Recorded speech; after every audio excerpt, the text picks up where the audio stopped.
everybody. It's Corey the Reset Girl, and we are here for episode number 2 of the Late Night Crafty Club. Yay!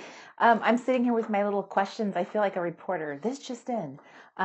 So I did give a heads up earlier this, like last week or so, that I was going to be doing tonight's episode like a Q&A. So I had posted in my Facebook groups and on Instagram, on YouTube, if you had any questions you wanted to ask, that I would try to get through as many as I could during this episode of the Late Night Crafty Club. So you girls are adorable. You had some of the cutest questions, and it just warmed my heart. I appreciate you girls being interested in my life or things that I've done or advice that I have. So it just warmed my heart reading the questions that I got. So I wish I could tackle all of them. So we're watching this video live together. So we are using the video, we're using YouTube video live stream. So we have the chat box going, so you would be able to just kind of like, hello, in the chat box. Talk to each other, please. Do roll call, share, where are you from, and that kind of thing, because I know I have some awesome international followers, and I know it's probably really super early where you are, so maybe where you guys are not all up yet. But I am here today, or tonight I should say. I'm here tonight with scissors and my images that I have collected. I had mentioned to you earlier in my little heads up video that I was going to be just cutting images tonight. So I wanted to find like an easy craft to do while I answered questions. So hopefully I can actually cut paper and talk at the same time. So this whole Late Night Crafty Club is so much fun, the whole idea of it. Plus I get to wear cute jammies. And a lot of you girls asked me where my little doggy jammies came from. Tonight I have cupcakes on. They are from the same source, and I will post that in the description box below. But they come from Kohl's.com. So I went crazy and bought a bunch of fun jammies, all different types of jammies, because this show gave me the excuse to do it. So, but I love jammies, and I actually do wear them a lot of the times when I'm crafting.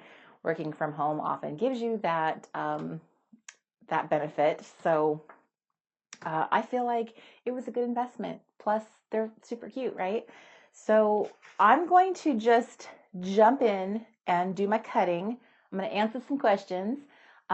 Please feel free to chat amongst yourselves in the chat room. I'm watching this live, so I'm recording this right now. It's like an Inception video. So I'm recording this right now.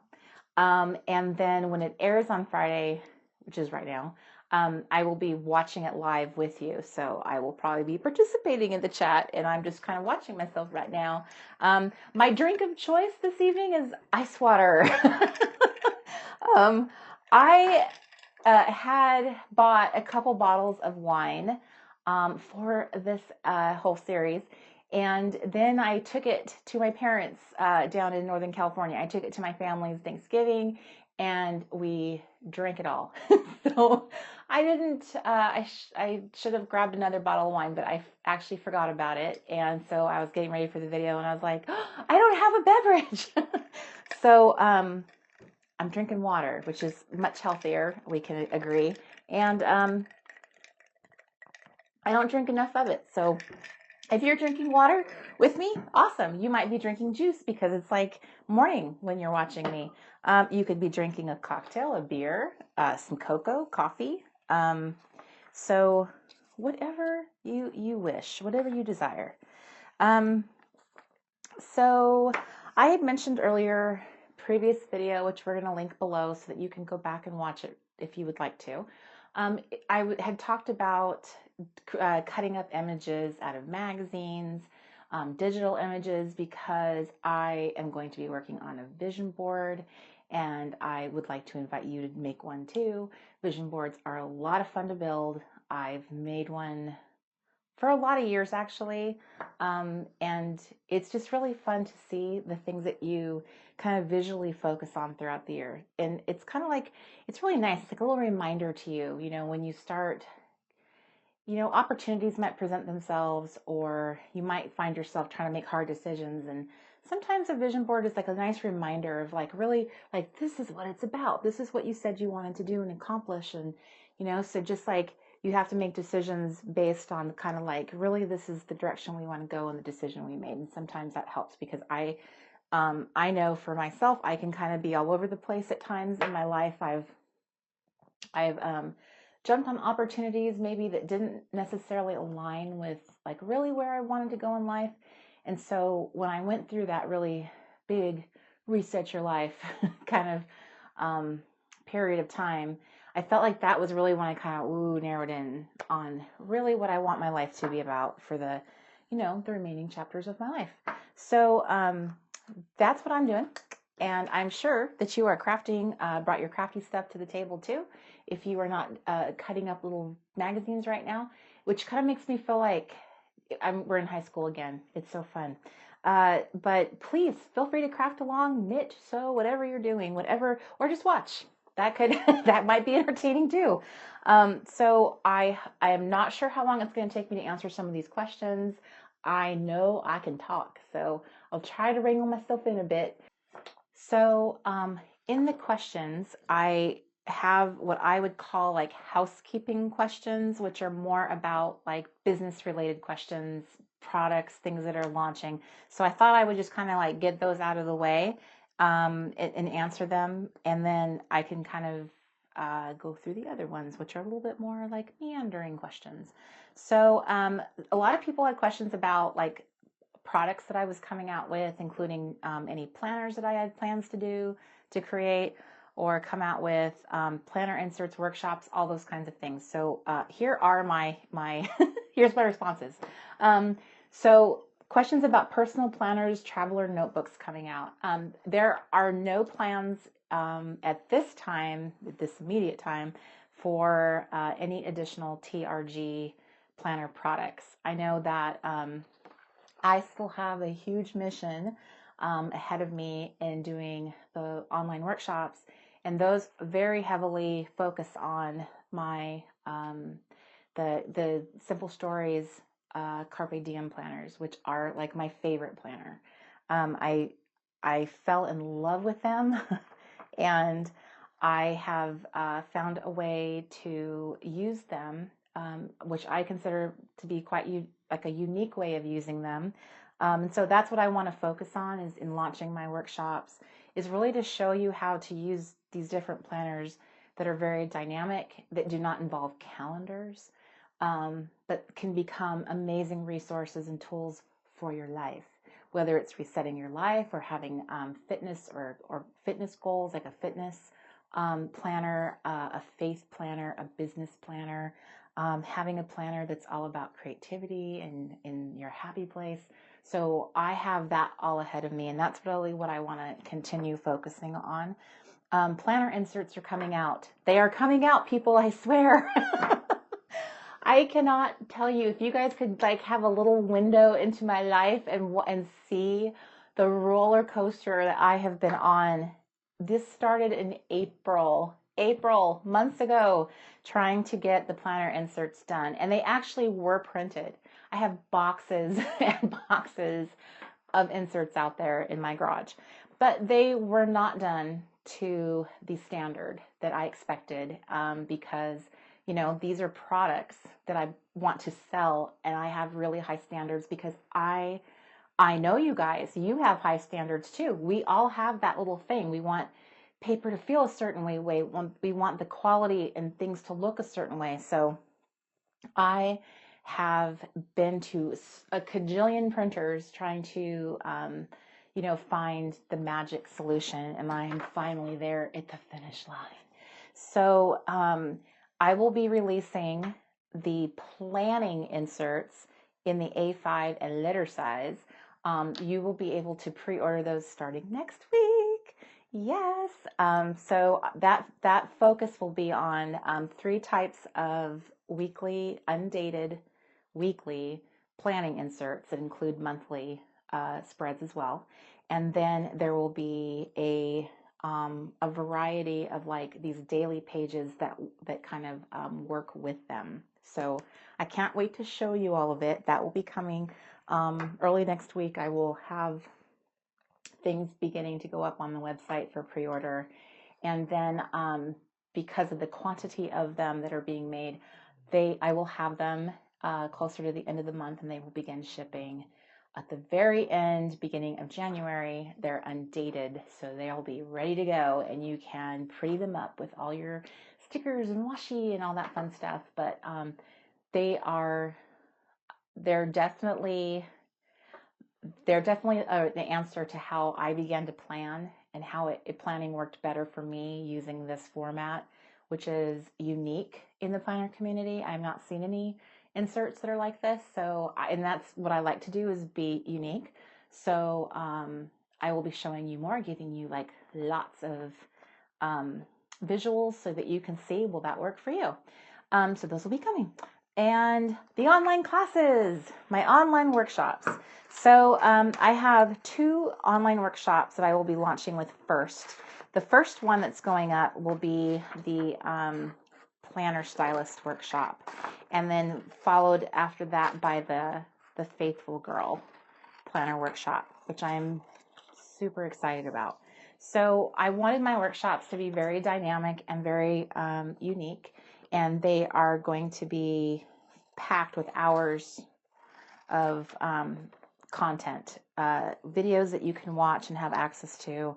There will be printables, and they will feature the inserts as well as the planners, so that you will be able to, if you like what you're seeing and you see that, you know, how dynamic that is, that will work for me.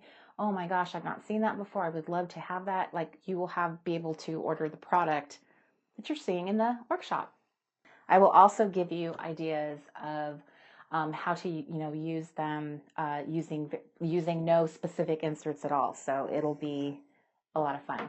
And then, and I am a very big person on teaching people to fish. I want you to be able to learn some fundamentals so that you can make any planner you want to. You don't have to buy specific dividers out there. You can make your own, and you can make anything you want for your specific needs. So that's one of the things I want to focus on in the Planner Stylist workshop. And the faith one will be very much focused on your faith walk, growing closer to God. And it's the one closest to my heart. I am absolutely, I cannot wait to roll it out there, because it's my favorite workshop to teach. Absolutely. So I will be giving more information as I get closer to getting things nailed down. I have quite a bit of hours left to do of filming. So, but I want everything to be wonderful. I want it to be an experience. I want it to be special. So I don't like to rush things, but at the same time, I wanted you guys to I wanted to make sure you knew I'm doing this. I'm creating these workshops for you. I think that's pretty much most of my housekeeping questions. So now I can jump into the fun questions. So, and I'm snipping as I answer. Hopefully, hopefully I can do that. Okay. So this is from Miss Rebecca, and I feel weird saying people's first and last names. I don't know. I'm not sure how I feel about saying your last name. So I'm just going to say first name. So Miss Rebecca is asking me, it's kind of a multi-part question here, but I would love to know how you came to the place you are today. How do you set yourself apart from someone who just cuts stickers at home? Not that there's anything wrong with that. And what advice would you give to someone looking to find a niche and build a business? I am so impressed with your products and your attitude. Thank you. How did I come to the place I am today? So I did not set out to be a business owner. I have come to see the light this year, more so than I ever have in my life, at realizing how it is possible to get yourself in a position that you didn't even realize you were doing. You didn't even realize you were doing that to yourself. There are some things in business I have learned that I feel like I'm amazing at. I'm like, wow, I didn't even train or learn how to do this, but I feel like I'm so good at it. And then there are some things that I'm like, I'm not good at this at all. It isn't my strength. It isn't something I enjoy. And so when this began to evolve, all of it, I did not realize how ill prepared I was to run a business. So that's something I would say I would really caution people. And I'm not saying this at all to discourage anyone, because there's lots of people who feel very entrepreneurial and they're very confident and brave, and and they want to work for themselves, and I think that's awesome. I didn't necessarily consider all of that. I was presented with an opportunity. I had been taking pictures for Instagram, my little Instagram channel, and just doing photo challenges and having so much fun putting up pictures on my I made a YouTube video that got very popular, had Midori 101, and it has like 250,000 views. I mean, yay, that's awesome. I wanted to contribute to the planner community in a meaningful way, and to me, one of the things that I felt like people weren't embracing and talking about as much in the Instagram world was the Traveler's Notebook. So I did a video that showcased how awesome it is, so people could really understand it, because it's very hard to see it in photos and truly get it. So that was like one of my first videos that I ever did. And so all of that came from this place of like just really being passionate and about the subject, being excited. And then, the truth is our sticker business was kind of a fluke. Mr. Crafty is the one that actually had the silhouette. He bought it, and with no particular plan for it, except that he loves technology and gadgets. So he heard about it. Someone shared the story about having one, and so he got one. And I thought it was kind of funny. And he would spend all this time playing around on it. Mr. Crafty is retired military, so he's retired, so he has a lot of time on his hands.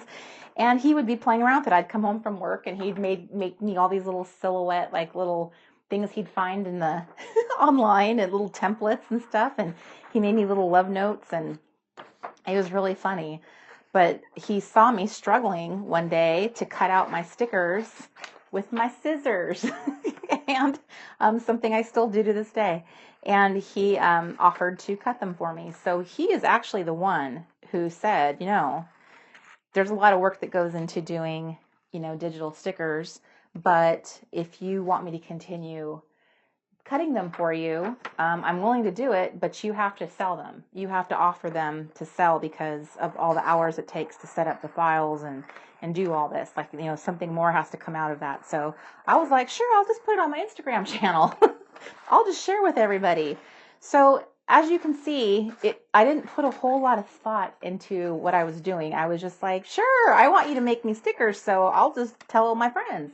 So that's how it happened. I just started showing my stickers and my planners, and people would and ask, where'd you get those from? Those are cute. So me and Mr. Crafty sat there side by side every night after work. We would sit there at his desk, and I'm not the one he was the one who was actually designing them. I'd sit next to him and tell him, move that, change that, make that color, make it this font.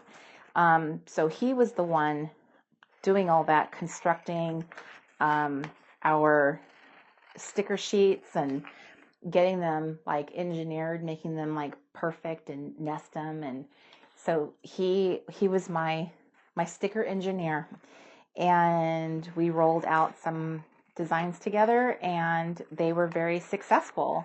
At the time, I had 3,000 followers on my Instagram channel, and they came out 2 years ago is when we first launched our little sticker collection.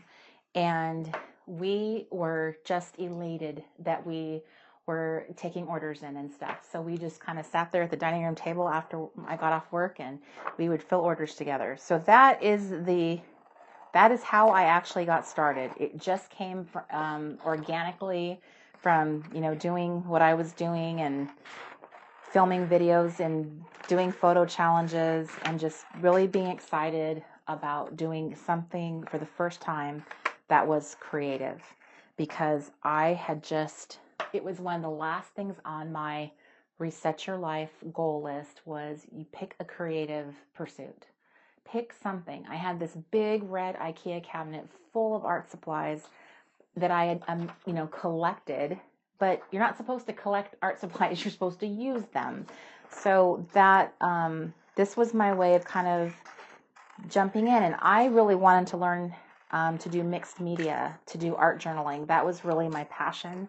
The thing that like made my heart like totally pitter pat when I saw pictures of, and then I saw planning pictures, and I was like, oh, I love planners. I love planners so much.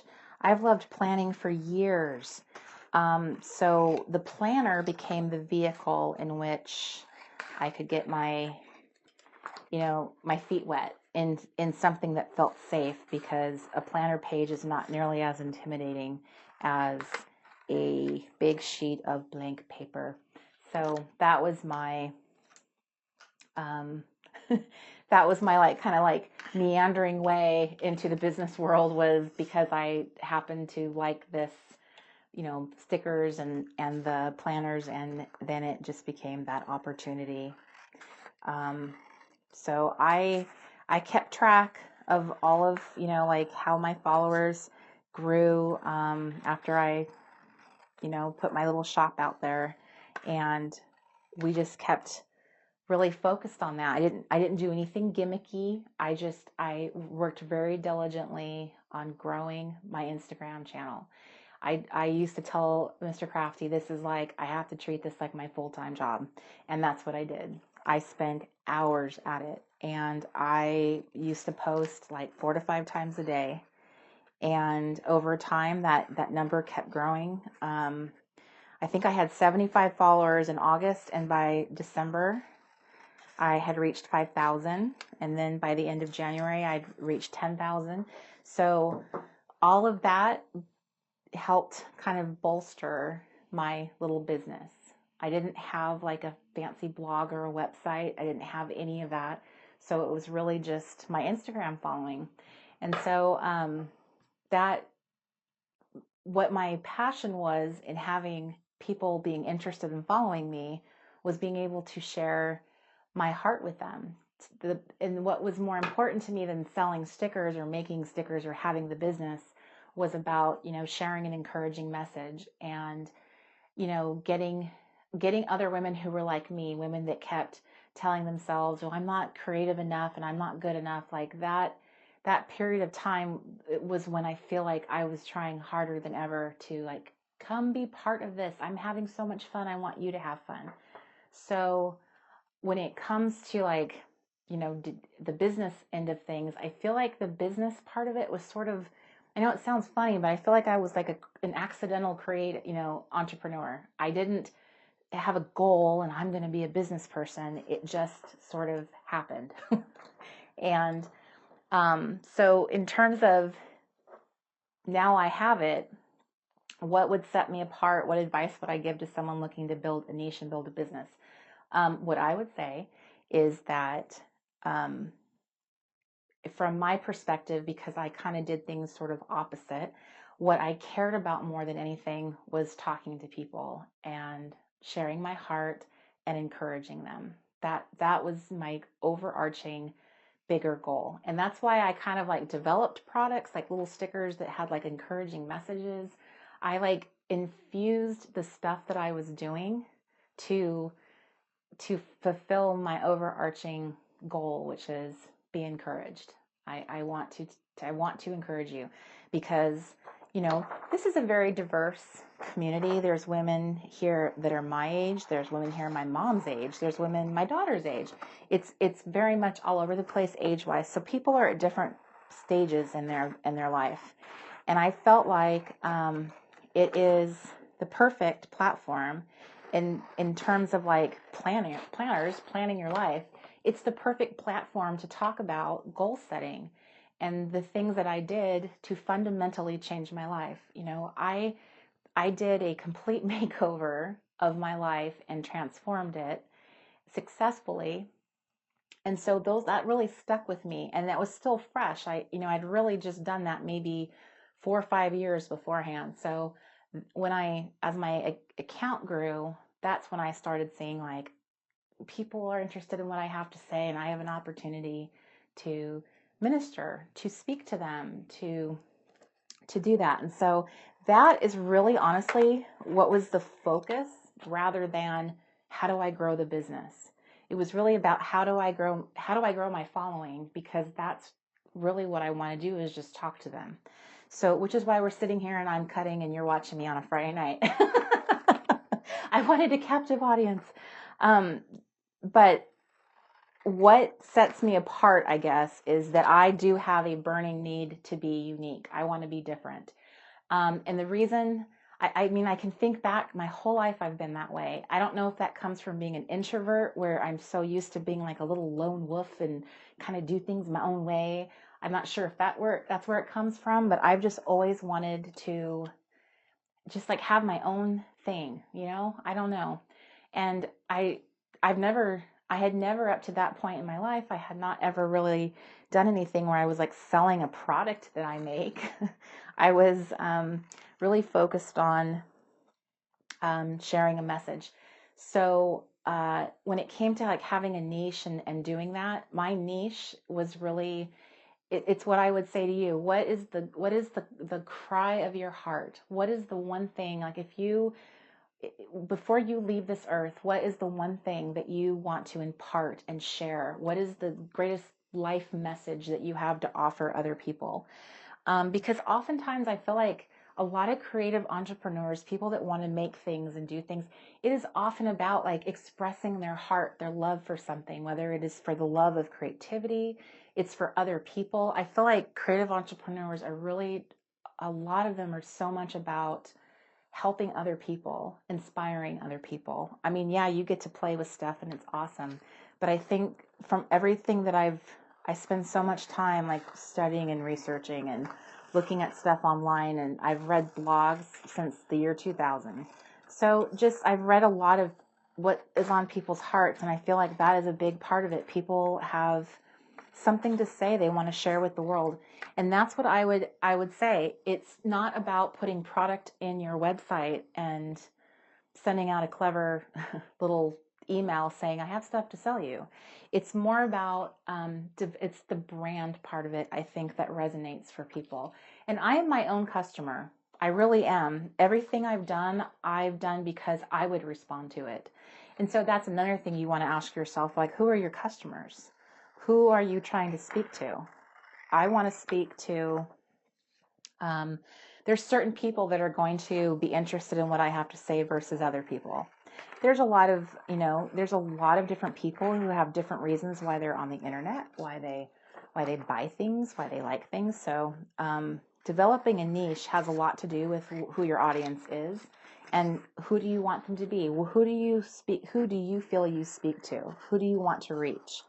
Those are fundamental questions that you should be asking yourself if you're interested in having a business, because it can't be that it's like a shotgun where it's like scattershot over a big group of people. Niches have to do with honing in on things. So is it moms that you have a message for? Is it young women who are like college age women? Or is it millennials? Is it is it a certain religion? Is it a certain, interest? Or is it a certain passion like cooking or, organic living? Those are all things that, as you think about it, think about who you are, what makes your heart pitter pat, what do you want to be, what do you want to offer, and how can you set yourself apart? And that has a lot to do with what you have to say, in my opinion. And I love reading stuff about entrepreneur because I've really struggled to feel like I am one. I don't feel like a girl boss a lot of the time. I've really come to this conclusion. I just don't really, I feel like it's all been an accident and I don't really know what I'm doing, to be honest with you. So I feel like every day I'm just trying to figure it out. I set plans. I have kind of like a general idea in my head of how I want to do things, but at the end of the day, I am just figuring it out. And quite honestly, that's probably how most entrepreneurs handle things. They're just figuring it out as they go along. So if you want to be successful at something, you have to ask yourself, you know, are you cut out to be uncomfortable a lot of times, to not know if you're doing okay?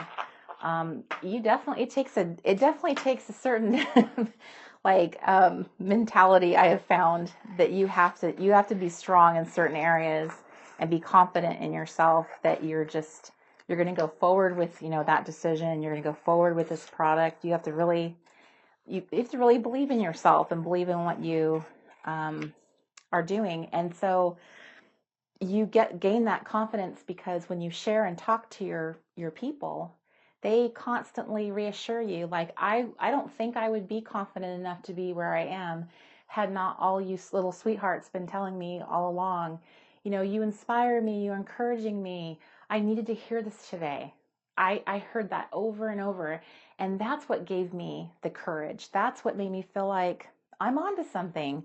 Like, they're interested in what I have to say. And so I would really encourage anyone to focus less on if you're just even considering it, to focus a little less on the business agenda and more on the heart agenda. Because I feel like when people really connect with each other is really when I feel like there's true success. Because unless your agenda is simply like, I just want to make some money, that's very different than wanting to help or inspire other people. And for some people, they just want to make money. And I think we can all agree that we see those type of businesses. You see them all the time.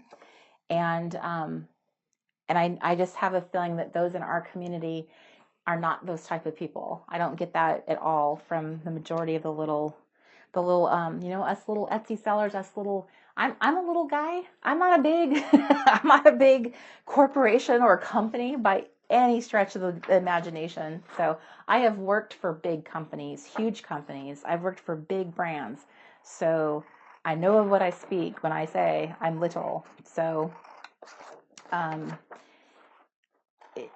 in the big scheme of things, though, I think for people like us creative types, I think what truly makes our heart, what truly makes us feel fulfilled is knowing that we're like reaching people, inspiring people, that you're connecting. I think that's what creativity does, is it helps us feel connected. It's why we're all part of this community.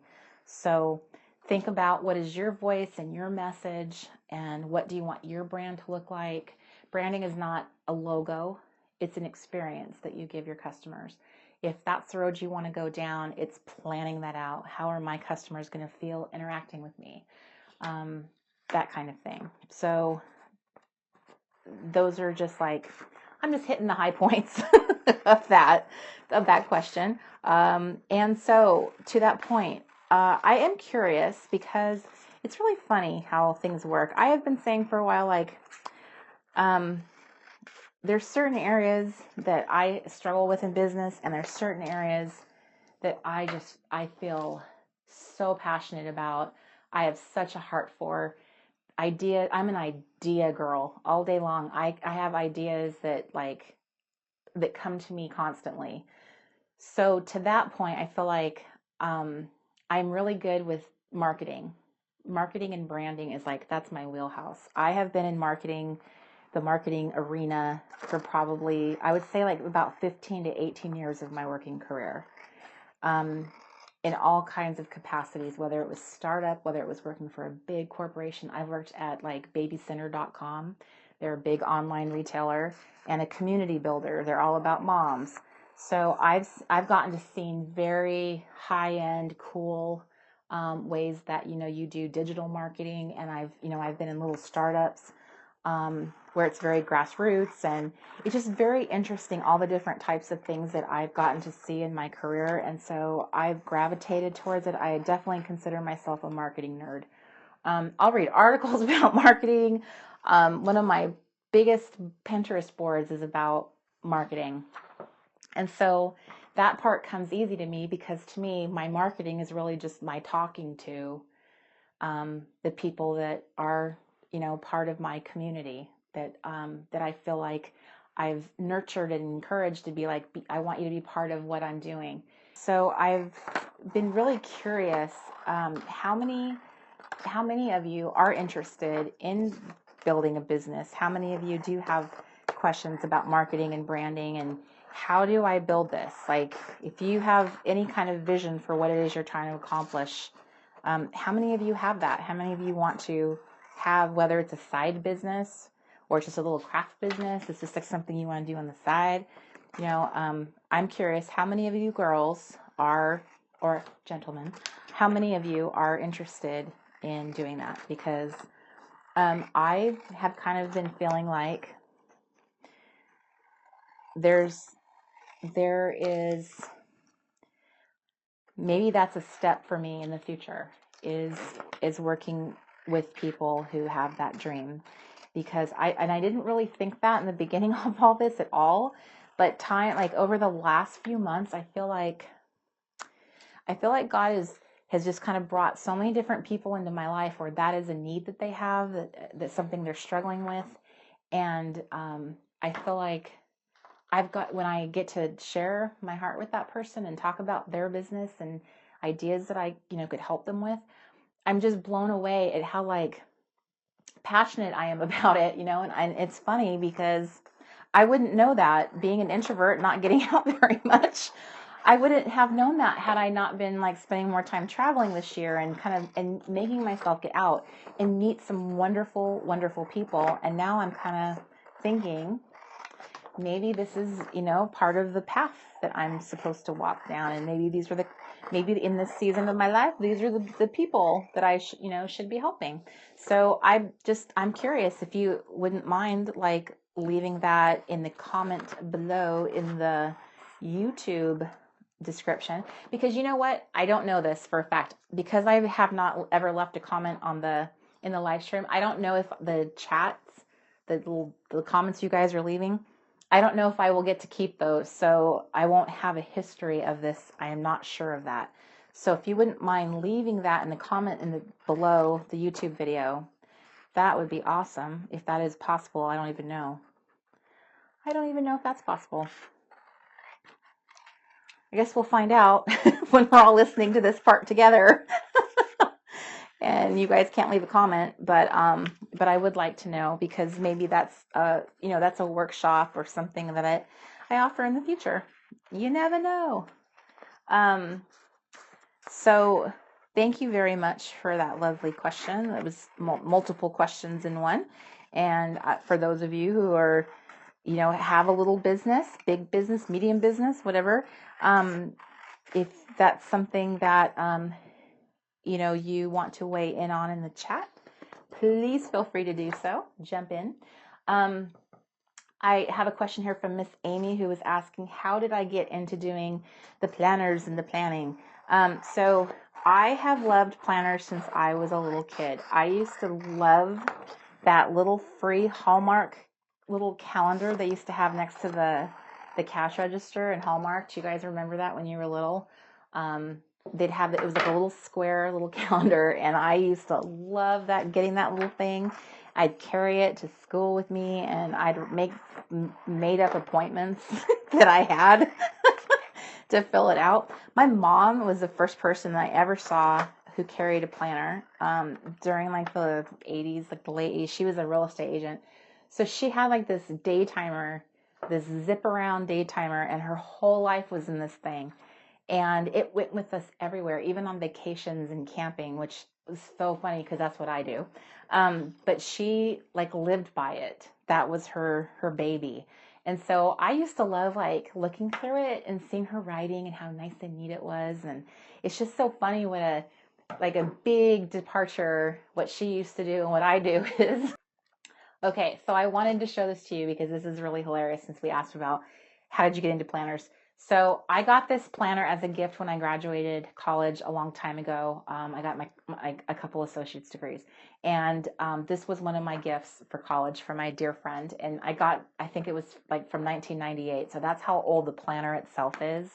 And then somewhere along the line, I started like giving this planner a makeover.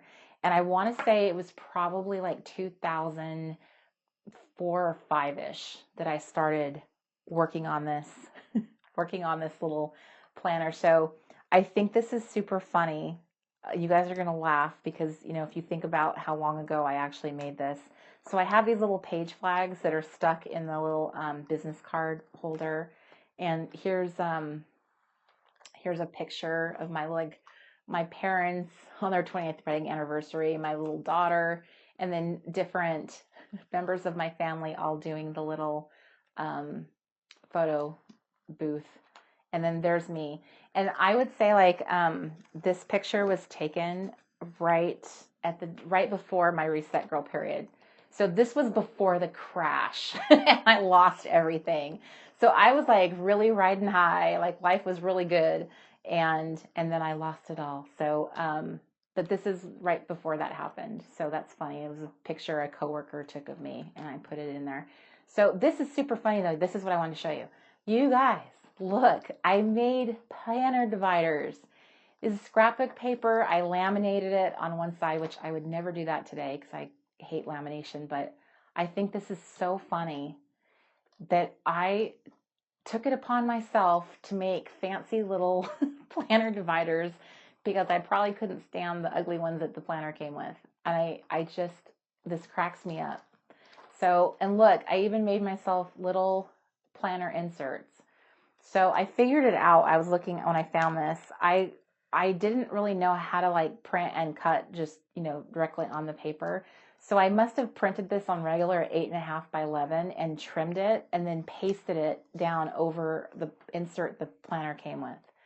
And I remember these were from like Microsoft Word 98. So like this was like clip art. And so I thought this girl was really cute. So I added all this clip art to these things. So look, I have a reading list that I made, title and author, started and finished. So I have like little reading lists. And then a blog list. So the title and purpose of the blog. I was a huge blog reader for years and years. I think I started reading blogs in 2000. And so I would lose track of all the blogs that I would read. So I made that to list them. Here's another divider I made with a little chicken sticker. And then this is like, I'm so proud of this. I made myself a little meal planner. So I have like dinners here, lunch, snacks, and breakfast, and then this grocery list. I find this hilarious that I managed to make little planner inserts in 2004, but I can't seem to make them for 2016. So there's another one. So this is so funny. This is like I want it list. So I used to do this all the time because I was paycheck to paycheck for so long. I got in the habit of writing down things. And so look at this, you guys. This is like vintage patterns, vintage children's books, vintage cookbooks, vintage office supplies. Like this is the list of stuff I use today, which I think is so funny. That's who I was 10 years ago. Let's see, 12 years ago. And I'm still, there I am. And so like this was this little list I made of stuff that I was like buying for, I can't remember exactly what it was for, but there's the fortune teller fish. I feel like I was doing some kind of like marketing project at my work. And I thought it was really funny to add all like these fun little toys and like stickers and stuff from when we were younger, as a joke. And so that's funny because the fortune teller fishes was a big thing of what I had with my orders for so long. But that's how long they've been in my little life. So I found this hilarious, like a little time capsule. And I think that just like totally speaks to like what a big planner nerd I am, that I gave my little planner a makeover. That I would be proud of today. That was really cute paper, right? So there you go. That is how I got into planners. I've always loved them, and then I stumbled upon planners in the social media world, and And then I decided that I could hold back no longer, and I wanted to join in and have fun. And I remember one of the first things that I did was join a planner photo challenge. And that's how I really started posting consistently. And then it was like, oh, I want to do multiple challenges. So I got it going that I was doing like 2 to 3 challenges a month. So it took a lot of planning. Sometimes I would have to come home on my lunch break and set up things. And then when I come home from work, then I could photograph stuff. And I didn't have any good lighting or anything. I was taking pictures out on my front porch. But taking photos was something I loved so much that that's what I wanted. That's what was really appealing to me more than anything, was the photo taking itself. And that's really a big part of what has fueled me, I guess, is the photography part of it. I love styling photos and coming up with ideas to take my photos. And so that has been a fun part of being in the community as well, I would say, for sure. Here's a question from Miss Lynette. With your business in your home and your hubby as your work partner, how do you find that balance between all the hours needed to start a business and making sure you can have time away from work with your husband? It has to be a struggle. So, Mr. Crafty and I just celebrated a few months ago, celebrated our 2nd wedding anniversary. So we have literally been doing, me being in the planner community has been the entire, that has been almost the duration. We got married 2 weeks before. We got married 2 weeks after, I think. I remember because I posted my very first giveaway, my first planner giveaway was the weekend of my wedding. And it was the Reset Girl Weds was my hashtag. So I really feel like we've been doing this our entire marriage. And so I think part of it is that the benefit is that he's retired. So now I've put him to work. So now he's no longer retired, but he's retired. So he has this time, and he's totally committed to this. He always has been, and he's very enthusiastic about what I'm doing. And he reads, a lot of the really sweet comments and emails. So he's very much a huge reason why I've come this far, because he's been a big encourager, a big cheerleader, my biggest fan, and always encouraging me and telling me, that what you're doing is, your calling, what you've been called to do. So that makes it, I think, feel there's a lot of happy moments in our relationship because of me doing this. And not because Mr. Crafty is really not a traveler, so I've kind of forced him to travel with me when he's come with me. But just the experiences, him getting to see how happy this makes me, I think that's a big part. He's a person that loves to see his partner be happy. So a lot of that contributes really to our happiness in our marriage.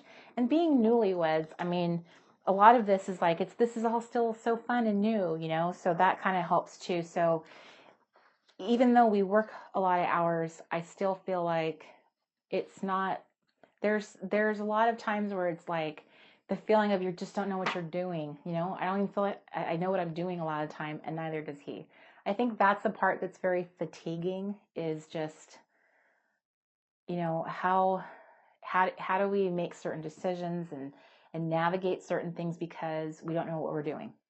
And so that's when it gets kind of tricky and feels but I would say the majority of the time it's, we're very happy together. I feel very blessed to get to spend so much time with him.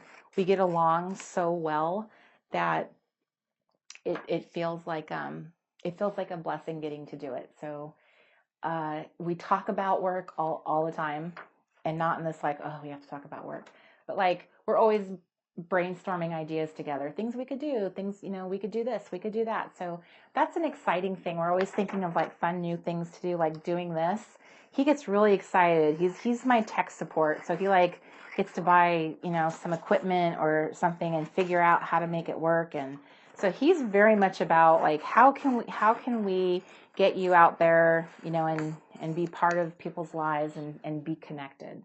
So I guess in that way, that's kind of a unique dynamic. I've watched my parents work together, and that definitely wasn't their dynamic. So I'm very blessed that I have someone who's such an enthusiastic partner, for sure. So we don't do a lot of time away from work, but I think that has a lot to do with the fact that we're introverted. So we are just more, I think we both are just, our comfort zone is really being at home and stuff. So neither one of us are workaholics at all, but there's just a lot of stuff you got to do. So I would say for the most part, though, I don't really feel like the majority of the time it feels like this is drudgery at all. So I'm not sure if that was really good, that was a true answer, but I feel like I have such a special dynamic that it just doesn't feel like, oh, we got to get a break. And we've gotten to travel a lot this last year, so we've gotten a break from work just because of the different opportunities that it popped up for me, so that's been nice. But I think both of us get a little antsy when we are away from work too much, because there's a lot of stuff that always needs to be done, so can't do it too much. And I do have a question about Murphy the monkey, and that comes from Miss Cobra. Murphy the monkey. So I had a little dish of monkeys sitting on my desk because I had bought a package of them one time for a marketing project, and I just sort of hoarded them, and I had them for a very long time, and I had this dish of monkeys sitting there, and finally one day I was like, I really need to use these monkeys, and I thought to myself, we're going to be launching the Lister's Gotta List kits. How cute would that be to put a little monkey, one of these little monkeys, into the kit? It would be like a fun little surprise like you used to get from the gumball machine. And then I was like, oh, I should go look for the little gumball machine capsules. So I found some on eBay, and then we bought more monkeys and then put them into the kits, and I gave it a cute little name because I have like a naming thing. I got to name everything. So we kind of made him the mascot of the Lister's Gotta List deluxe kits. And he has been a beloved staple of that kit. Now, I don't know if Murphy will continue forevermore as being part of the kit, because at some point, I think we need to kind of evolve and kind of change the way we do our kits. So Mr. Murphy might be retired in the near future, but he has had a good run. He has been part of the kits, the Lister's Gotta List kits, which we have been doing now for I think about a year and a half. So he has made his way through all four corners of the earth. So he's had a good run. But that is the story. He was a monkey sitting on my desk, and he needed to be set free. So so let's see here. Have I got my questions here? I have some questions about the planner honeys. And I made up that name because if you guys ever watched the movie The Sandlot, you guys will remember the pool honeys. And that's what struck me, was the pool honeys when I thought about it. Like, what a cute name. So the planner honeys, when we're talking about them, who we're really talking about is this lovely girl, or these girls. And a lot of them, they're like vintage. They're girls from vintage sewing patterns is what they originated from. And I have shared my story about them several times. But I used to go with my mom to the fabric store when I was a little kid. And because she sewed a lot, she made me clothes and pajamas and dolls, and she used to make clothes for herself. She used to make us like curtains and stuff. So I spent a lot of time with her in the fabric store, and I used to sit in the chair next to her and flip the pages, those big pattern books, and look at those girls. And I used to, like, my little imagination, I used to have like little names for them, and I'd make up little stories about them depending on what they were wearing and how they were positioned. So it was like playing with paper dolls almost. So I just absolutely loved them. I always thought they were so pretty. They reminded me of my mom. My mom to me was she was a young mom. She was a very pretty mom. People looked at her when she walked down the street. So in my little head, I just sort of always kind of equated how cute and pretty they were with my mom, and the really nice memories I had of spending time with her. So at some point, I would say maybe about 10, 12 years ago, I found some vintage patterns, and I bought them. I think I got them at a thrift store, and I started using them in my little craft supplies and stuff. And I think I cut one out and I collaged it onto something that I was working on, and I absolutely loved it. And I don't know how it popped into my head, but when I was making some planning dividers, I thought about how I had those girls in my stash. Like, I still had a lot of those paper materials and stuff. So I dug it out and I trimmed one of the girls out, and I pasted her on my planner divider, and I fell in love. I was completely obsessed after that, and I was like, I must have her. I must have all of them. So so I had purchased like pattern books. I had purchased all kinds of patterns. I had a lot of different things in my supplies that I never had used. And now I was like, I'm pulling them all out. I'm cutting them up. I'm going to put them in my planner. So that's how it happened. That's how they evolved. And what happened is obviously for a lot of us, those patterns remind us of our moms, our grandmas, our aunties. So it was nostalgic for a lot of women to see them, and it was like, so I knew that I wanted to figure out a way to be able to utilize them, but I am cognizant of copyright law, and I did not want to,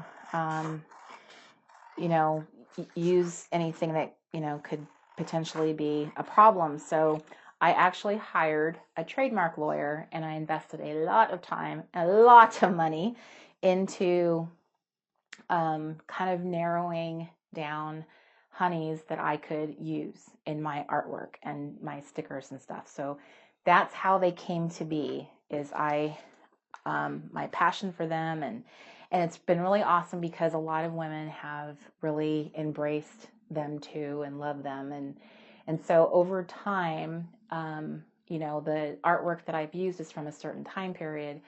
So there has not been a lot of other ethnicities represented. And so I think like at the end of last year, I started the hunt for an illustrator, and they are not cheap. But I started to hunt for an illustrator that could kind of like draw me girls that can't come from other ethnicities too, so that my customers who were asking for that could feel included. And that's what I definitely wanted, was people to feel included. So it just took a long time to find someone, to have them start working and spending all kinds of hours making them, and hand drawing, hand sketching, hand painting. A lot of them couldn't be used. There was a lot of issues when they went to be scanned. They weren't usable. So then I had to go start all over the drawing board all over again to have them done.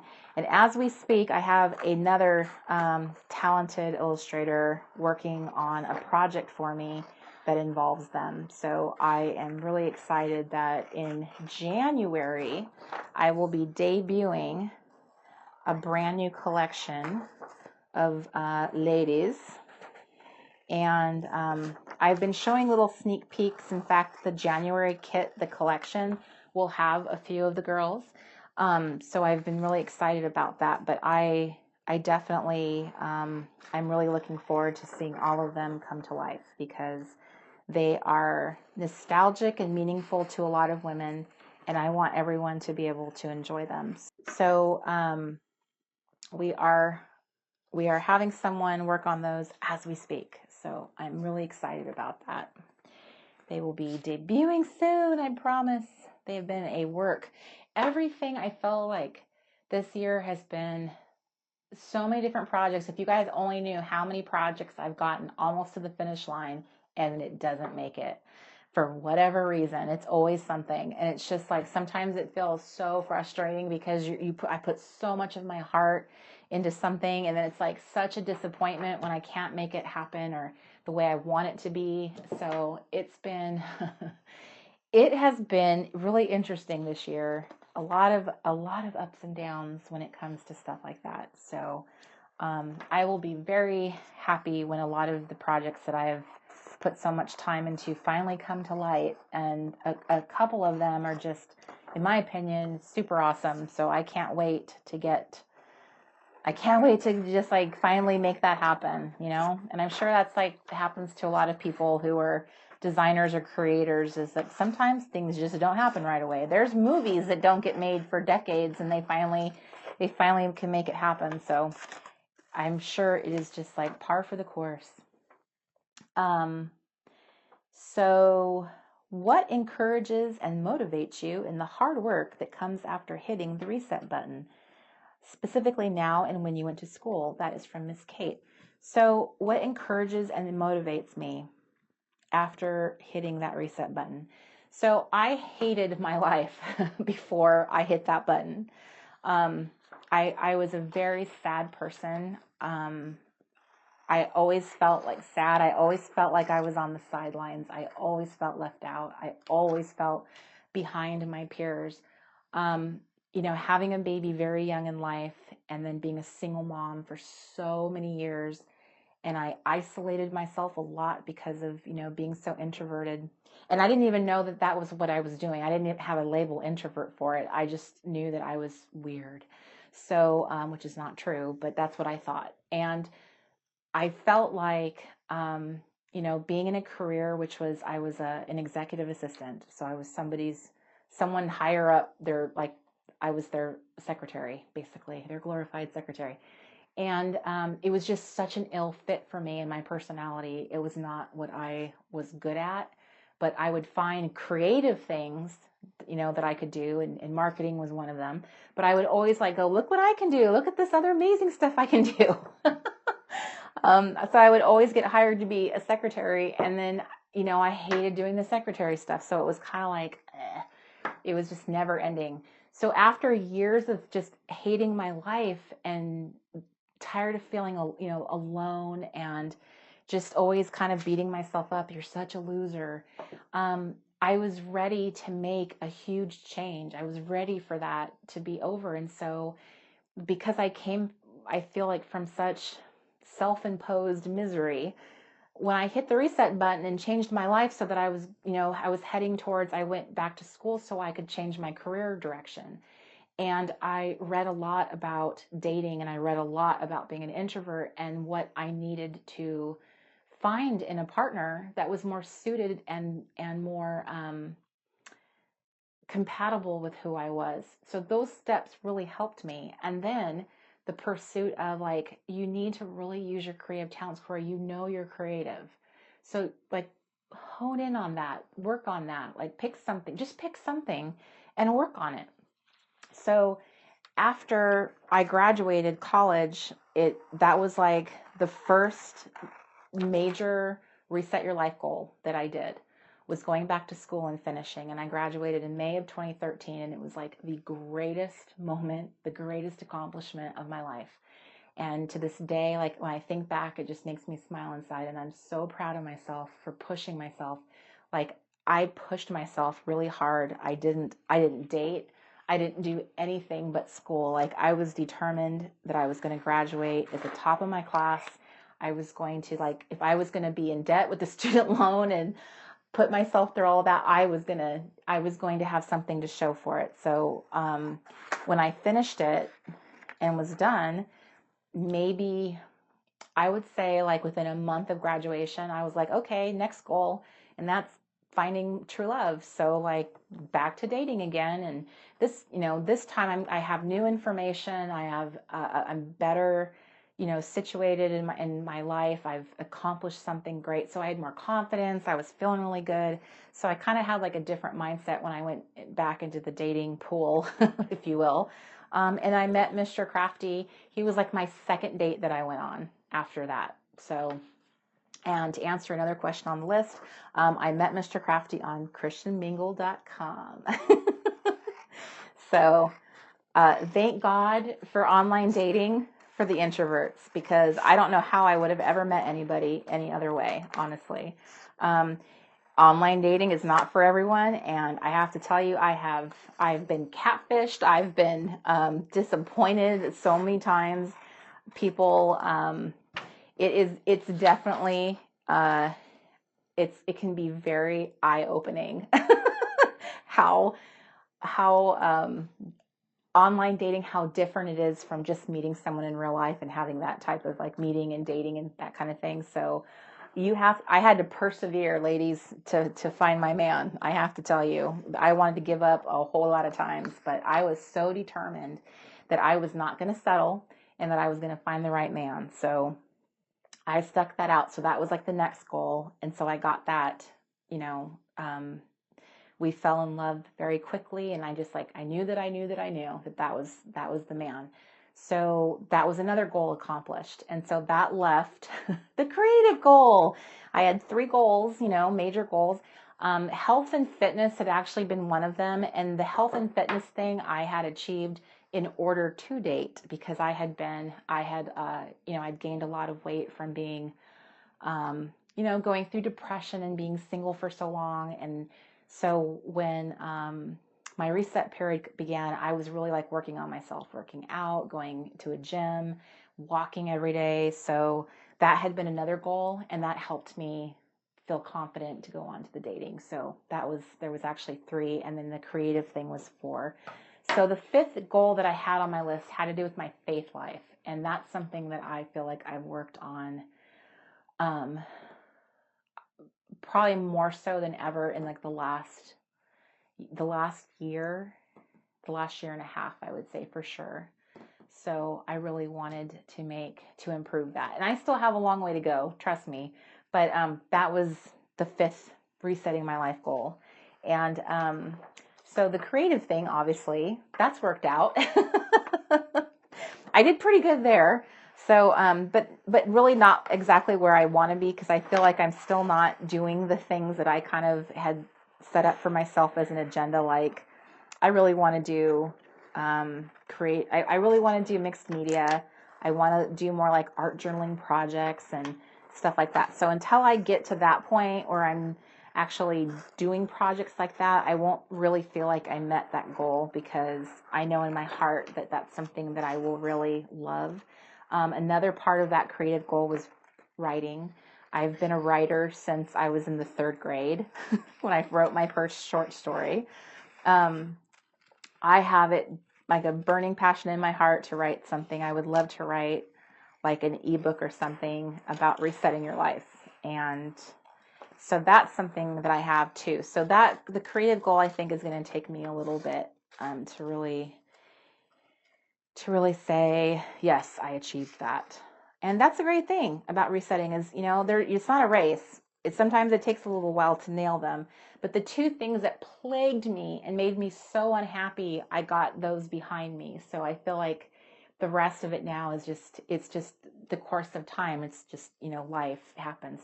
So one of the things I had talked about on the, you know, printing out images, and how I also mentioned that I type up a lot of things. So one of the things I love doing is going into like Word and just using all my fun fonts and typing up words and phrases. So I just printed out some words.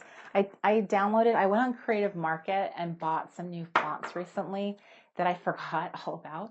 So I just found them, and I was thinking to myself, like, I'm just going to print a bunch of pretty words and cool phrases. And my word for 2017 is going to be strengthen. So that's my word, strengthen. And that has more to do with like what I put out. I feel called in my spirit. Like I don't even know how to put it into words, but I feel like I'm called to strengthen my brethren. And so that I typed that up. This was my word for this year, was intentional. And I have to tell you, this word really, really, really helped me. I feel like it was my guiding light throughout the year. It really helped me come to a lot of like moments of like clarity when I was like, is this really how you want to spend your time? Is this really worth your time? It really made me think about it. Like, is this intentional what you're doing? Or are you just sort of like running amok? And I didn't want to do that. So I feel like this reined me in. So I would love to offer up this word for 2017 if anyone needs it, because it has done wonders for me.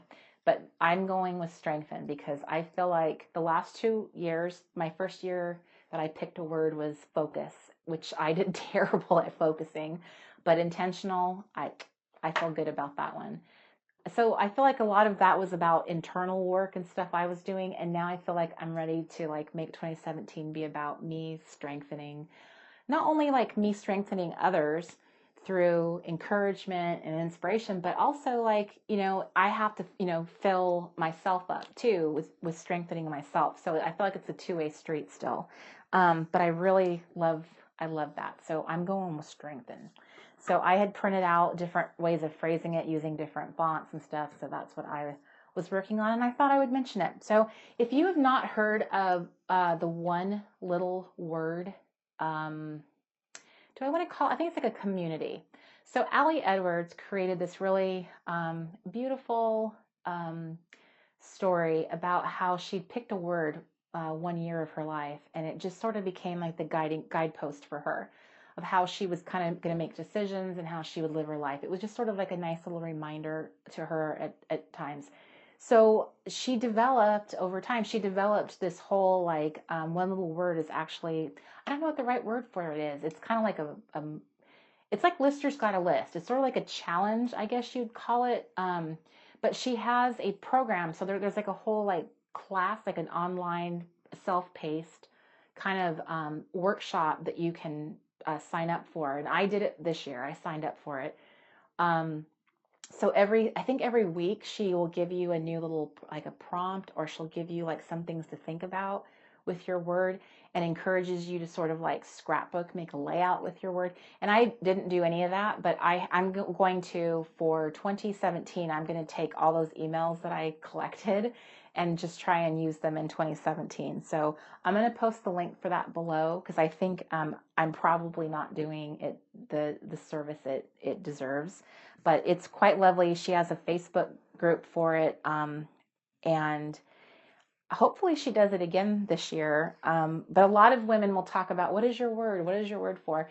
And so a lot of those women are referring to the one little word movement. They're just not being so formal about it. It's meant in a more generic sense. But I was really glad that I signed up for it, because there was a lot of really inspiring ways to really think about that word and how what it could mean for you. So I will post the link below so you can check it out, because I really love it. I can't wait to like really grab hold of that word and see where it carries me in 2017. So so here is a kind of like, this is from Jessica and Cindy, and they both had like a question that I felt like kind of the like bookends. So how did you figure out the perfect planner setup for yourself, and how, I would love to know how you use multiple planners successfully. So to me, those were kind of like the same question, because that's what I have managed to do. The perfect planner setup meant that I was using multiple planners. But I want to clarify something, because people will see pictures of all my planners and go, oh my gosh, how do you have all those calendars to manage? And the truth is I don't. I have one main planner, and it has an undated calendar pages in it, and I just set it up every month to use. And then I have like a little bitty cheapy planner that I just toss in my bag, and that's for like when I go out on an appointment or something. I just want to have something quick and easy just to grab and like scribble something in. And then when I get home, I'll add that to my planner. And so I just kind of keep them both updated. And it's super easy, because honestly, I don't really go out a lot. So the truth is I don't. I have very few appointments, and those are easy to keep track of. So it's just really, that works for me. But yeah, I have one planner that has a calendar. The rest of them they're technically they're in a binder, they're like in a 6-ring binder, but they don't have any calendars in them. And so when I launch my workshops, I want to show you in depth why and how that makes so much sense to do it that way. And each of my planners, and I think I have like 6 of them now, they each have a specific role. They all have a job. I've given them, each of them have a job. So some of them only come out for like 1 hour a day. I use that planner, then it goes back on the shelf, and that's it. Some planners, like my face planner, I will pull it out periodically as I want to work in it and like do a little faith journaling in it. I bring it out for like my prayer time, and then it goes back on the shelf. So each planner has a specific role. The one that I will probably be using more apart from like my regular planner is my Reset Your Life planner. So I gave it that name. But I have very specific goals I want to kind of set for myself this year. I want to keep working on my minimalism. That's something I really, I would say the last 6 months of my life, I've really been focused and intentional about things I buy and how I'm using my stuff. It's like, if you're not using it, Corey, it's got to go. So it's kind of like really, it takes a while to develop a mindset. It doesn't happen overnight. So I realize that, it takes time to do that. So I'm just going to keep steadily working on it, but it's a goal in my Reset Your Life planner, which is a planner I will probably be showing in a YouTube video. At some point, I would love, my dream is to have like a master class for like resetting your life. And it would be like this big, amazing, huge workshop class, that you would have many, many sessions in it. But for now, I think what I'm going to do is show you how I have mine set up, and hopefully encourage you, because a lot of you have goals too, and so it might encourage you to kind of put some things together, and that way you could refer to it, work in it, pull it out, make it your friend. Mine sits on my nightstand. It goes in my office. It doesn't really come in here very much, but it does go between my room, my office, and downstairs. So I think it travels with me more than it definitely used to. So I came to this conclusion because over time, and if you've been following me for a while, you've seen the cajillion planners that I have bought and used and shown on my Instagram channel, and then it disappears because I come to the realization that this doesn't work for me. I've tried daily, weekly. I've even been minimal enough to be like using a monthly planner. I've gone like a couple weeks without using a planner at all.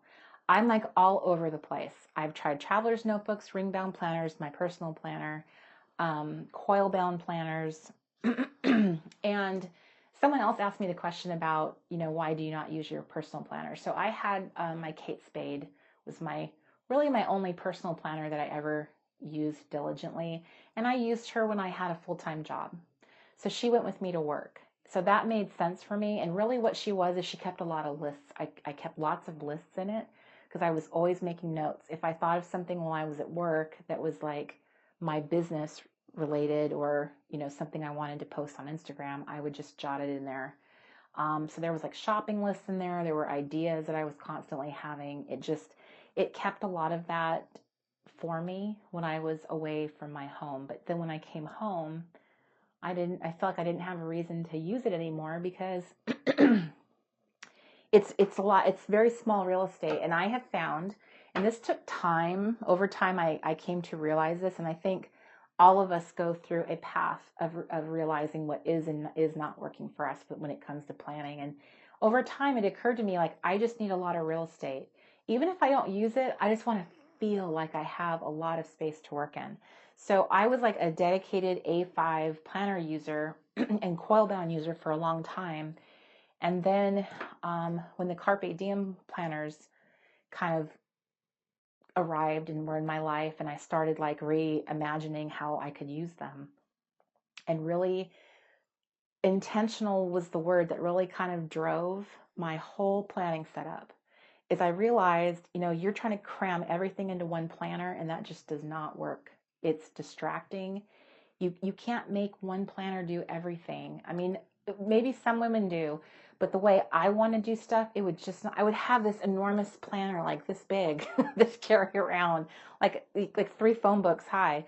So I didn't want to do that. So I started realizing what you need to do is just have one master planner and make an appointment in that planner when it's time to work on your reset goals, when it's time to work on your business, when it's time to work on your faith. And then you go grab that planner and open it and work in it for that set amount of time and then put it back.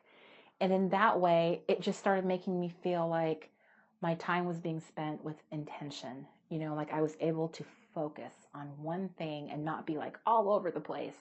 So that was a huge step in the right direction. And then the next step was I feel like I want a letter size planner. I want letter size because I feel like with my business, I just want to have a lot of room to write all my tasks, to see everything for the whole week at one glance, to be able to compartmentalize my tasks. So as I began to have that realization, I really want to do it differently than how I'm seeing a lot of other people do it, and this isn't working for me. And I realized I need to make my own insert. So I took an A5 sized insert that I had been working on as a prototype, and I embellished it and made it work better for me business wise. And then I made an A5 and a letter size version. And those are the inserts that will actually be coming up next week on pre-order. So that's how I came to be where I am. Is it was evolving, and it took time to realize that as cute and awesome as some of those planners were, and they were fun to decorate, the bottom line is that I need my planner to be functional first and foremost, and I can decorate in anything. I don't need to decorate in a planner. So I just kind of came to this kind of like moment of clarity where it's like, you've been taking planners and decorating in them, and then you're not truly planning in a way that you're like achieving things. So you really need to change what you're doing. And and oftentimes people that make planners, they often make them, design them because they couldn't find something that worked for them. We are all so different and diverse in how our brains work and how we think, and our lives are different from each other. We have different responsibilities and jobs, and time is, for some of us, we want to be like, I want to know every hour on the hour what I'm doing. And for some of us, it's like, if I just know what I'm doing for the afternoon or just for the day, or even just like, I just want to know what I'm doing this week. Some people just have they feel different comfort levels with time.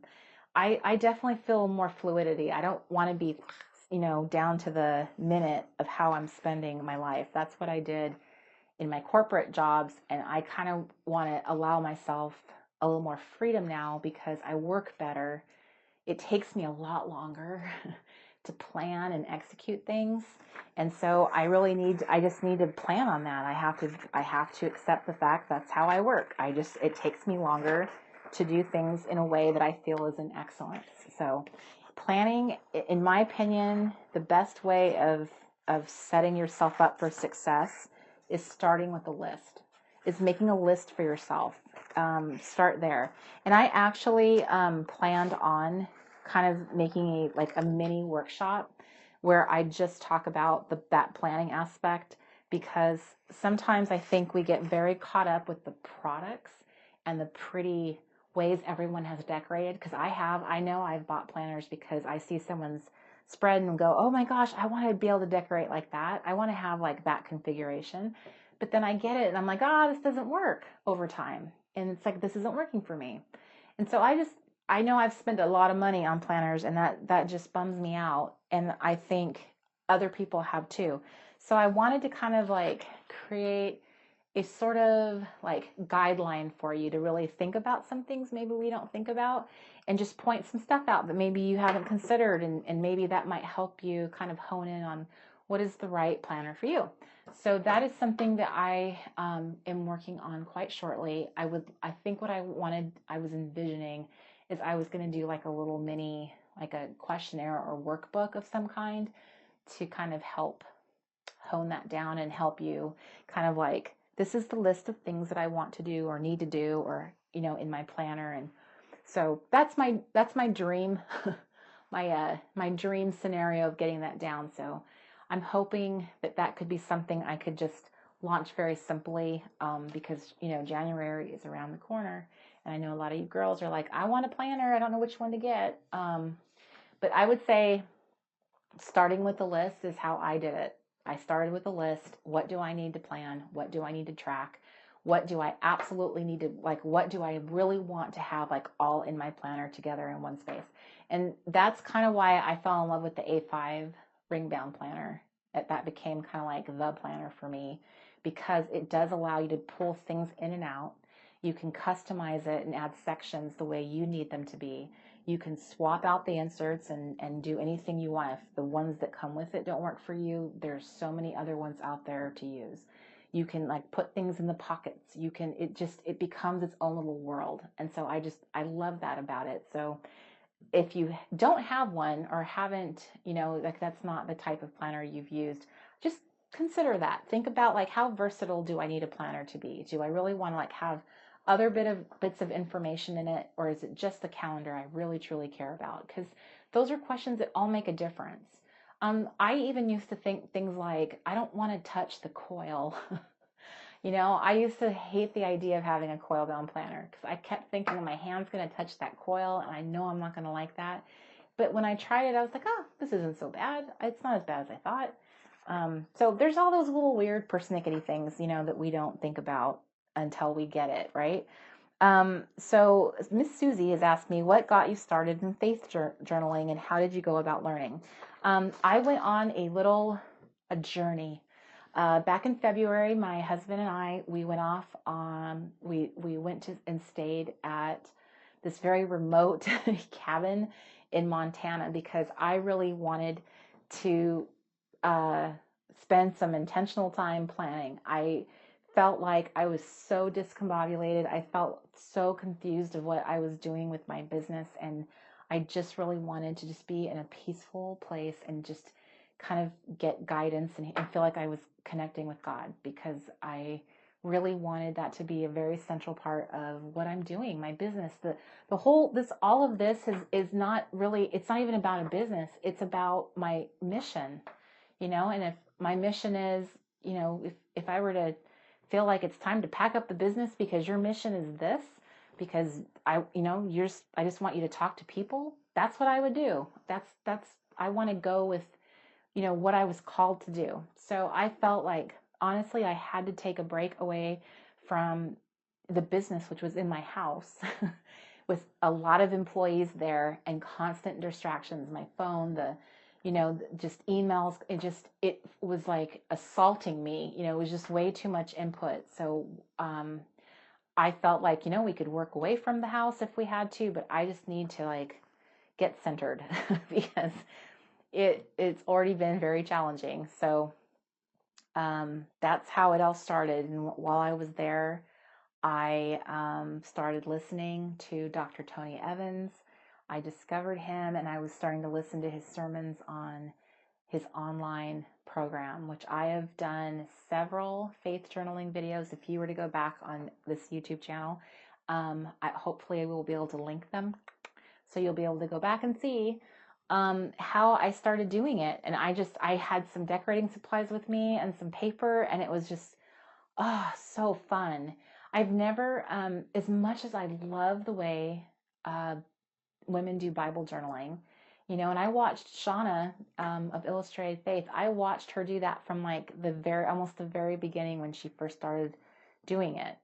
It was before she called it Illustrated Faith, and I admired it so much. I thought it was so cool. I'd never seen anyone do that before.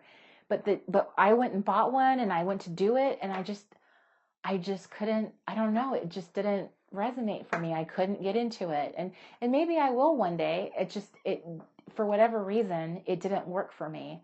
But what does work for me is being able to just use like regular graph paper or regular paper and then just making my own little, my own little scene with decorations and writing out a scripture. That makes my heart sing. And so that's what I started doing when I was there is because I kind of was very intentional.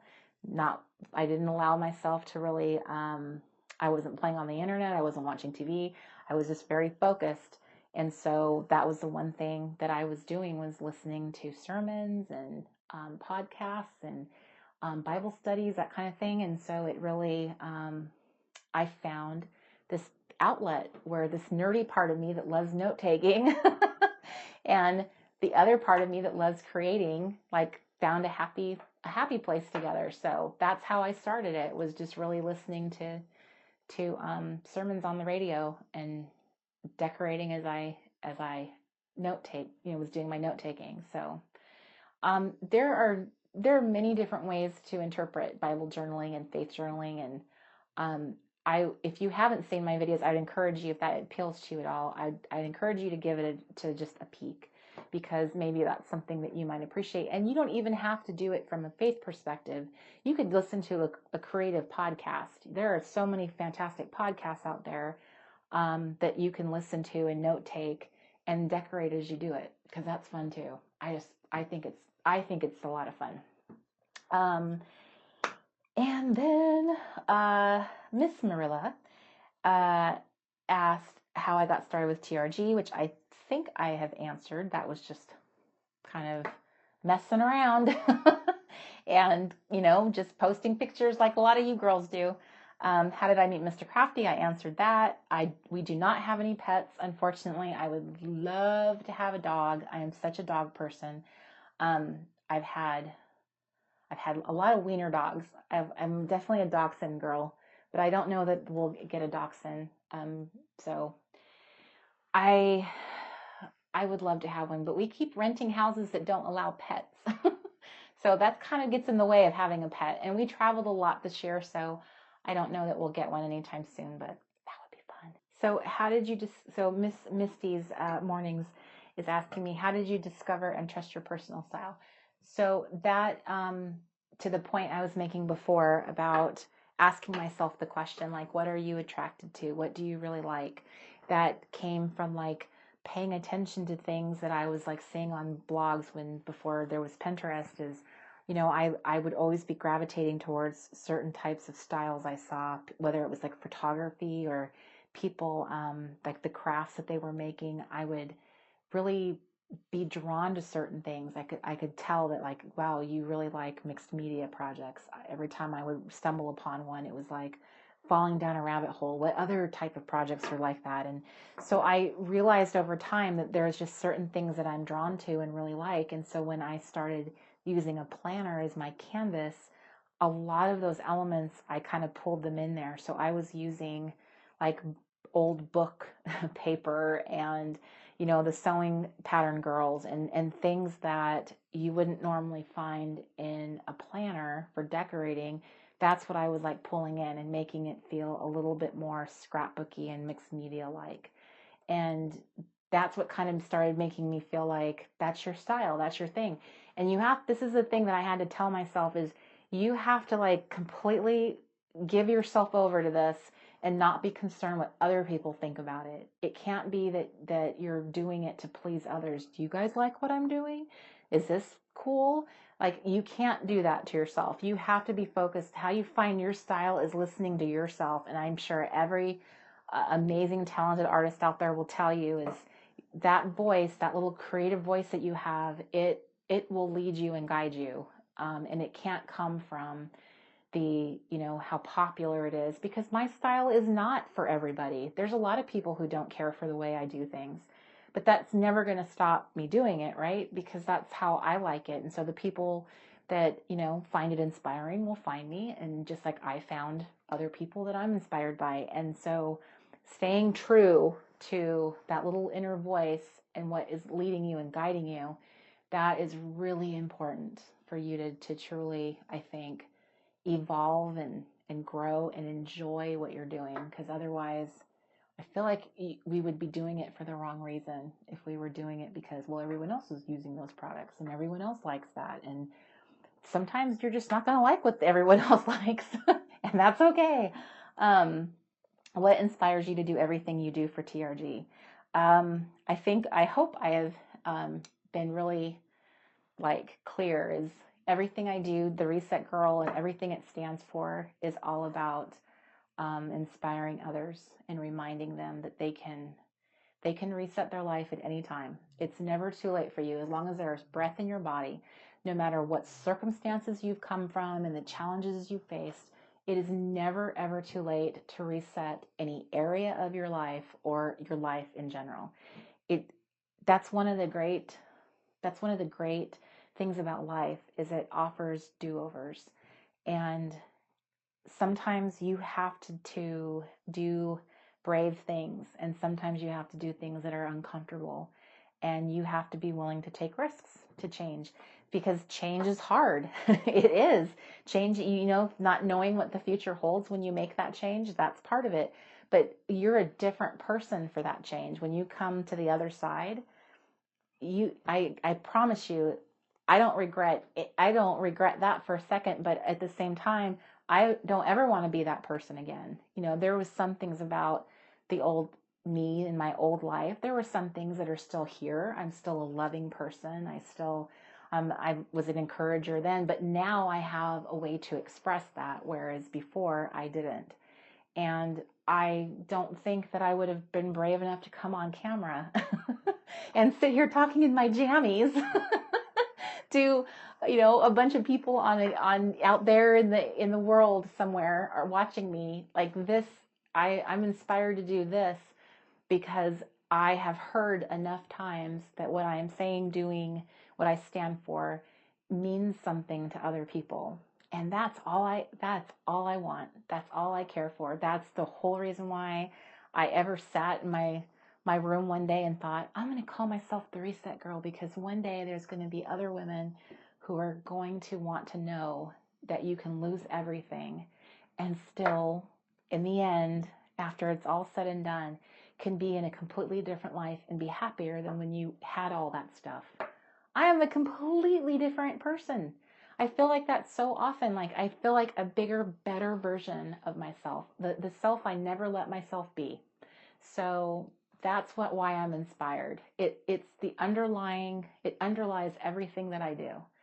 And, even if I didn't sell a single product ever again and all I did was sit here, I'd talk on a video, that in of itself, there's so much reward in that, because to me, it's not what I went through and like trying so hard to make all those changes. Yes, that was a good thing, but I feel like it means so much more when it helped somebody else. I was in a very, very dark place, very dark. And I know how easy it is to live in the dark and to camp out in that dark and feel like you'll never get out of it. So I'm here standing in the light, welcoming you to this side that yes, you can get here. And your here might look different than my here, obviously, because we have different lives. And so what your here is, the place you're trying to get to, that can look different for each person, but it's possible. It is possible. And that is what I will always say, what I will always stand for, what I always remind you of in everything that I do. So that's what inspires me to keep on doing this, for sure. And is Mr. Crafty as crafty as you? He is not. He is not crafty as me, but the amazing thing about Mr. Crafty is he is like MacGyver. He can like whip things together. He knows like a lot of technology, I can never say that word, technology. He knows how to like find the right equipment and make things work. I have this amazing camera set up, and one day I'm going to show you guys. I'm going to do a video to show you this amazing setup. I swear, this man is incredible. This is like the dream camera situation I got going here. But yes, he has his own amazing talents, our sticker sheets and the way they're designed and how he thinks about like engineering is very interesting. So it makes him it makes him a very valuable partner to me in everything I do. I couldn't be doing this right now if not for him, that's for sure. What's the one advice you would give women, men, if they are feeling the need to reset their lives? I would say it starts with the list. I don't even know how many times, like everything to me, everything in life, it all starts with the list. When you start feeling that need, like I need to make a change, grab a notebook and a pen and start writing out, like, what is it that I am ready to change? What do I really need to work on? Sometimes when we write things out, it gives us clarity, seeing the words, putting it in writing. And they often tell you, there's a much higher percentage chance of those things coming to pass when you put them in writing. So just starting there, starting with the list. What are the things that I want to change and work on? And then it's really about, like, obviously the list is where you start, but then it's the execution and it's the determination. Determination is a big factor in your success, the outcome of what's going to happen. So you really have to, I think it comes down to is how much do you hate that one area, that one thing, that you want to change. Because there's areas where I've totally backslid, obviously, like my health and fitness and all those goals, like I have totally backslid in that area, and I know that I have to like get that all, grinding up again. So I ask myself, how much do you hate where you are now that you are willing to change and like make those changes so that you can be that person again that you felt really good about?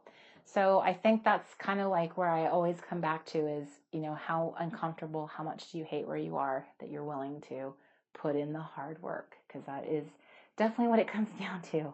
But again, please feel free to leave in the comments ideas for other, things that you would like me to do here.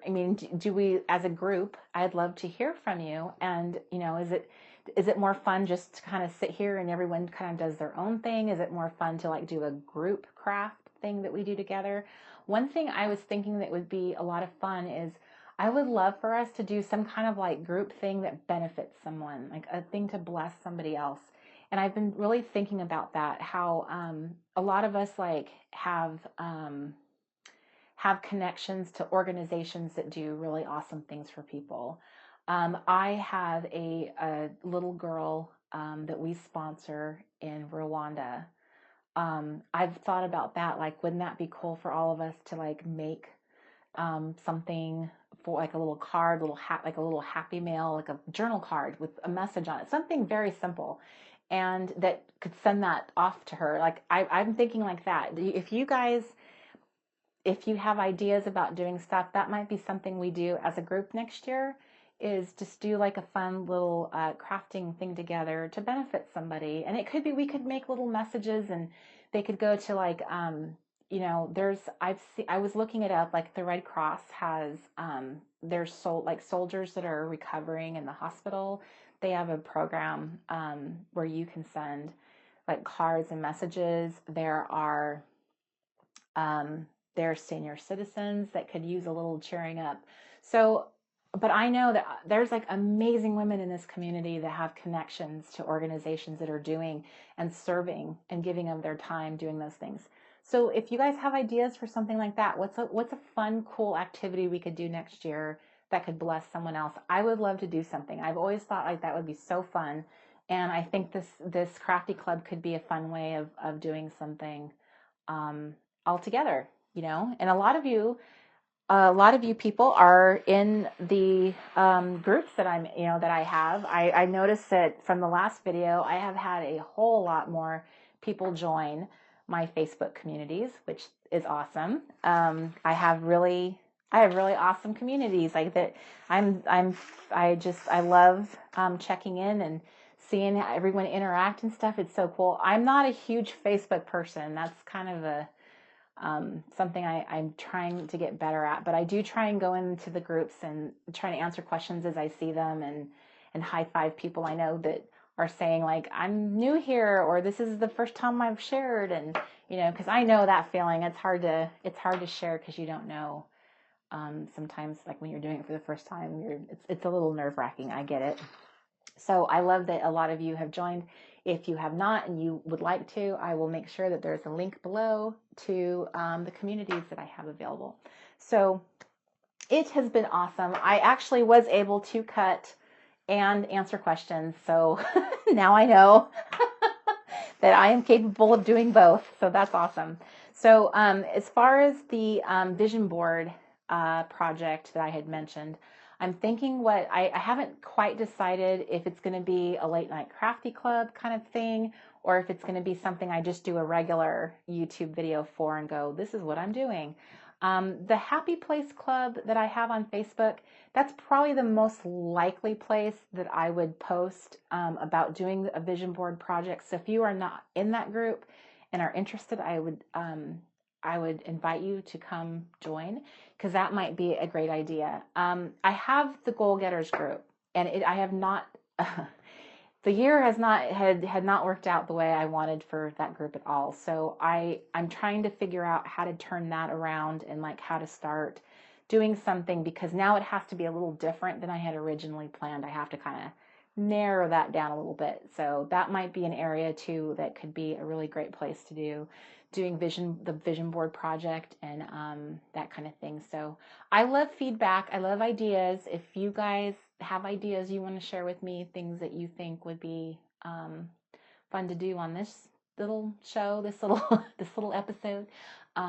If you have ideas about doing some fun like vision board project, I'm open. I have open ears, because I don't always like know what the right thing, like the best way to do things are, where people feel like they can participate, in a meaningful way. And that's why this is like, I'm not sure if this will work the right way, because then you're just kind of like looking at me, where when you're in a Facebook group, you can see each other's boards and stuff. So that's kind of the drawback. But this might be where we just kind of work on our vision boards together, if that's your thing. So let me know in the comments below, because that's where I can kind of get an idea. And when I post this video in the groups, you would also get a chance to leave your comment there too, because I will go back and look and see what you had to say. So thank you so much for being here, girls and gentlemen. Sorry. Thank you so much for being here. It has been a lot of fun, and I appreciate the enthusiasm, and I hope that we can continue doing this and make it even more dynamic and more fun. And maybe one day it'll be live. Who knows? I don't know if that will. I don't know how long it'll take me to get there, but it has been a lot of fun doing this. So thank you so much for watching.